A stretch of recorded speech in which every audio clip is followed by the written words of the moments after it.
السلام عليكم ورحمة الله وبركاته. ضربة نار للصهاينة.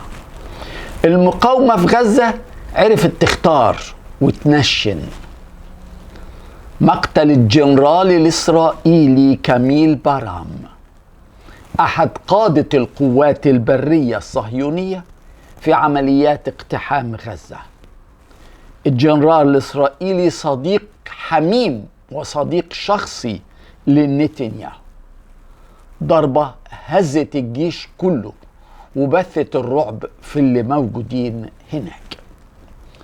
في أمريكا حبيبنا الجديد وصديقنا القوي جدا الداعم جدا إيلون ماسك، ما شاء الله النهاردة رد على الإعلام الغربي والإعلام الصهيوني رد جبار.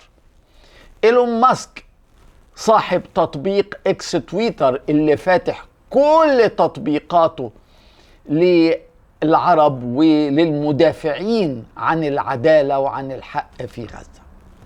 إيلون ماسك في مواجهة المقاطعة الاقتصادية الأكبر في تاريخ البشرية من كبار شركات العالم لتطبيق اكس تويتر سابقا، كتب النهاردة تغريدة بكل بساطة فيها كل العمق وفيها كل الرد وفيها كل الأرقام. كتب الجديد في تطبيق اكس: زيادة عدد المتابعين والمشاركين في شهر أكتوبر عن شهر سبتمبر 233 مليون في شهر واحد.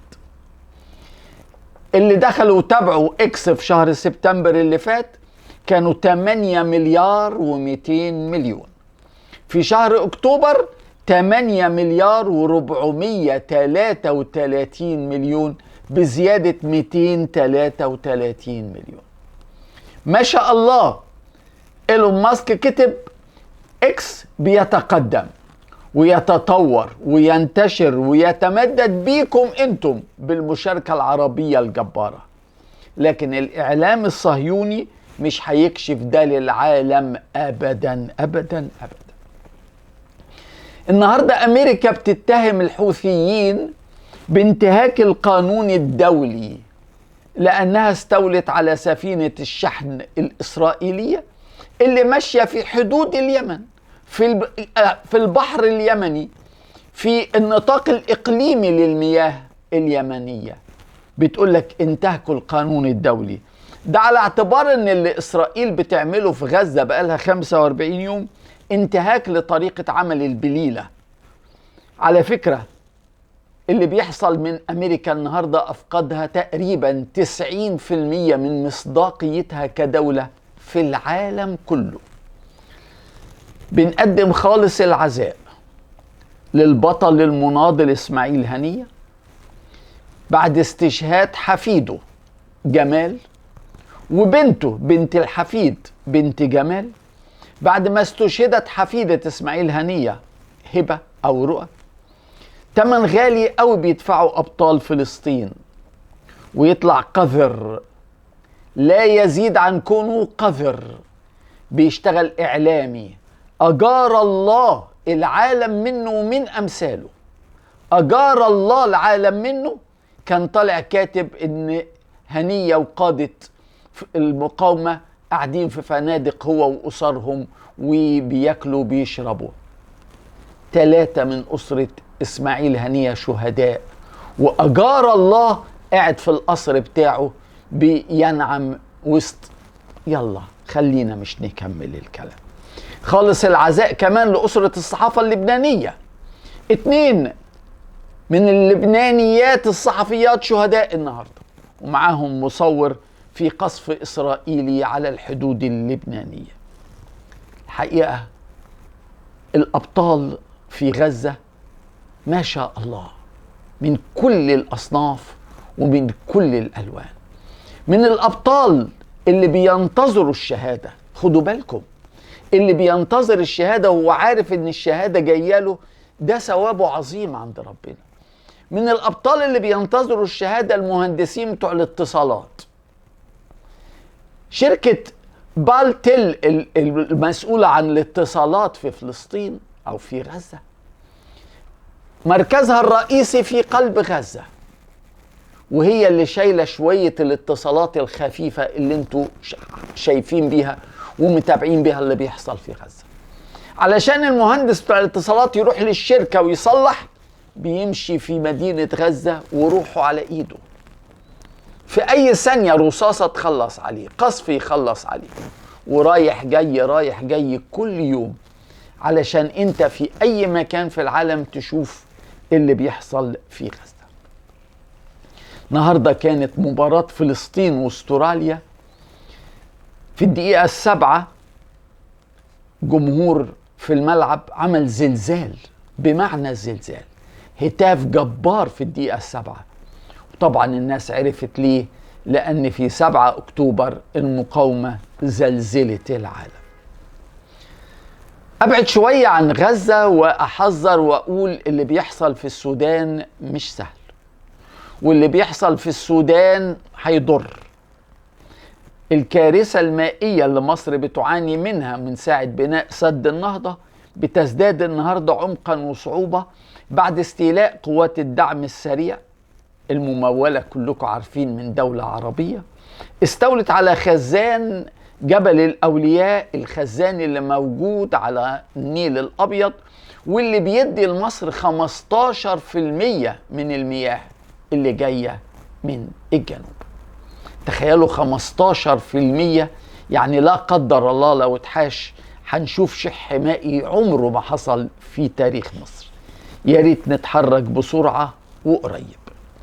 بمناسبة ان احنا ما بنتحركش بسرعة وسايبين الدنيا بتبوظ عندنا، بقى عندنا دولة داخل الدولة، بقى عندنا دولة اقوى من الدولة في الكورة.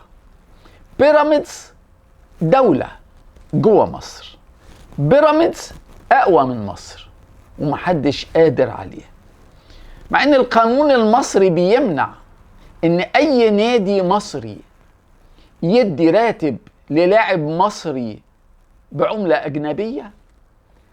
بيراميدز ما عندوش مشكلة انه يخالف القانون، وما عندوش مشكلة في الفلوس ولا في الدولارات، ولا خايف من وزارة رياضة تحاسبه، ولا جهاز مركزي للمحاسبات يراجع ميزانيته.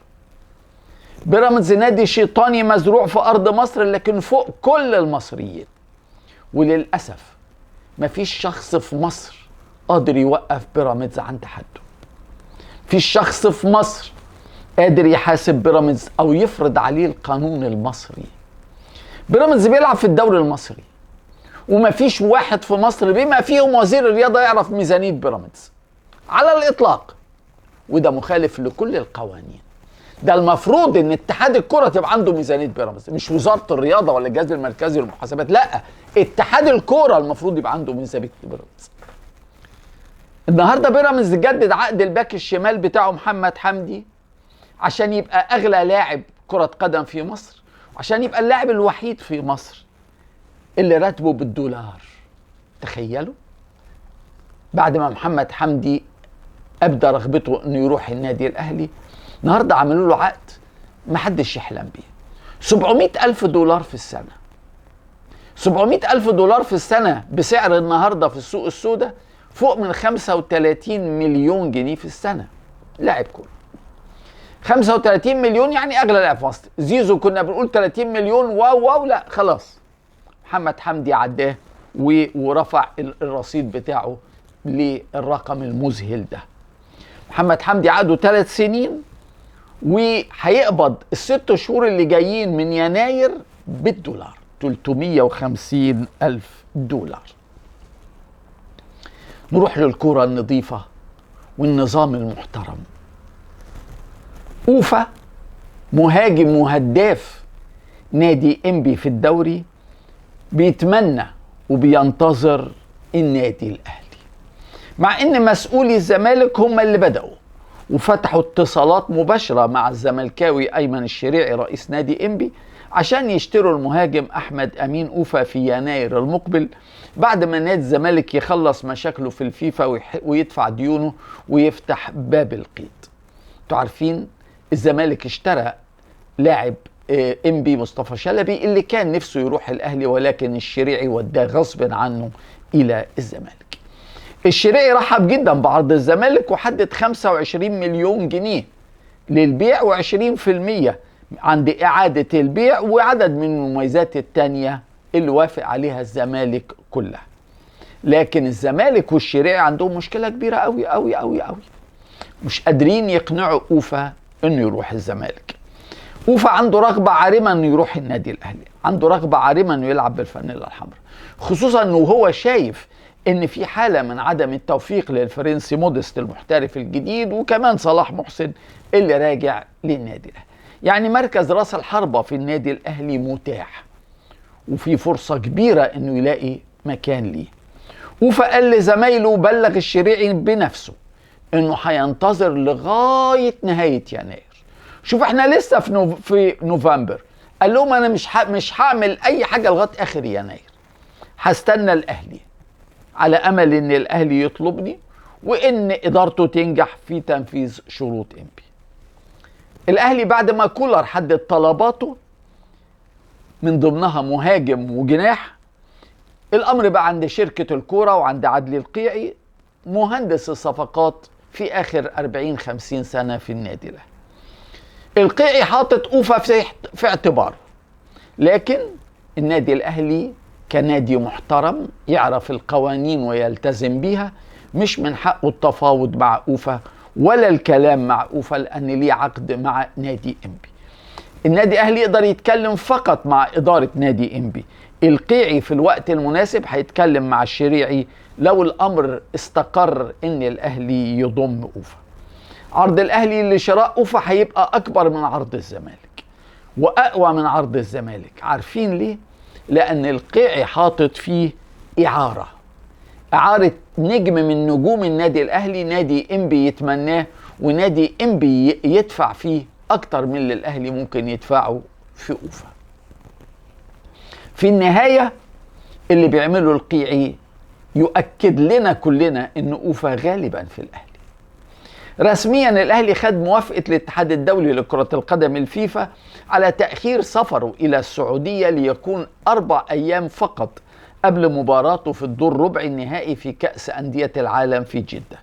الاهلي يسافر ان شاء الله الى جدة يوم 11 ديسمبر عشان يواجه الكسبان من الاتحاد السعودي واوكلاند النيوزيلندي يوم 15 ديسمبر في جدة.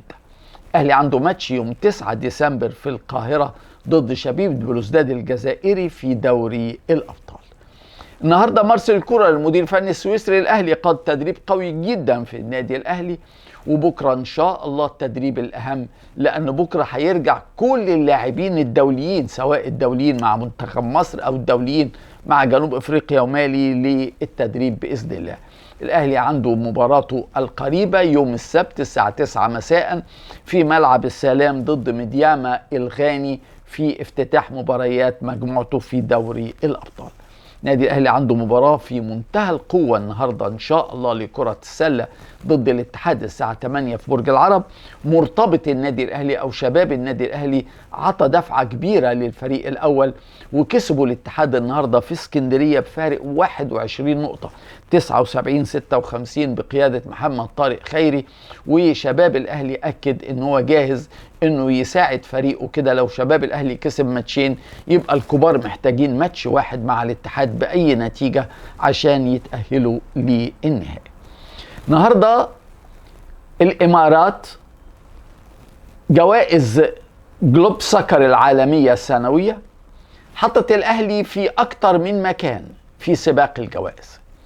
احسن نادي في العالم الاهلي بينافس على اللقب، احسن نادي في الشرق الاوسط الاهلي بينافس على اللقب، احسن مدرب في العالم مارسيل كولر بينافس على اللقب، احسن لاعب في الشرق الاوسط محمد الشناوي بينافس على اللقب.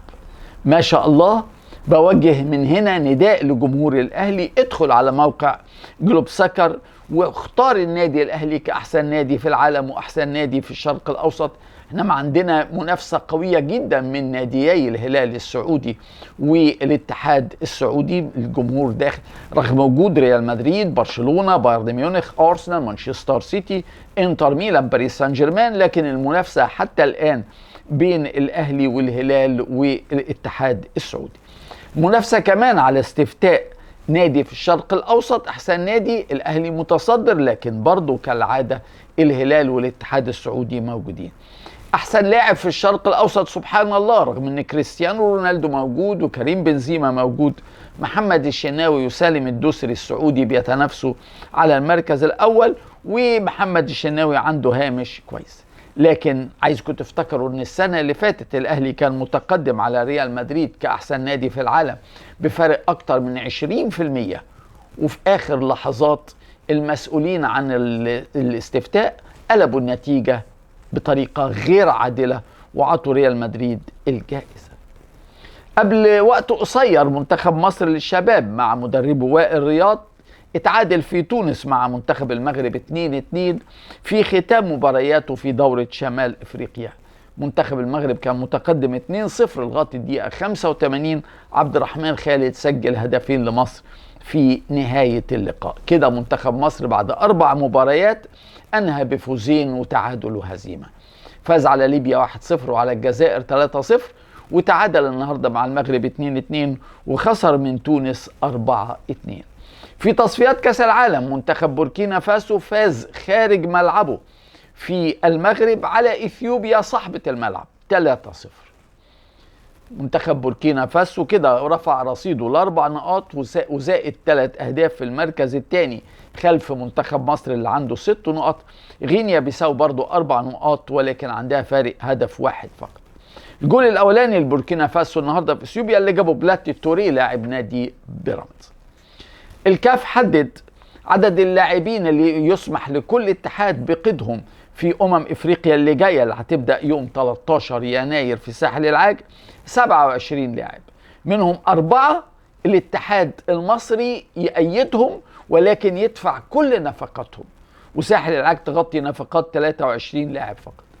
اذا مصر تأخرت عن يوم 3 يناير في اعلان قائمتها العدد ينزل ل 21، وطاب مساء.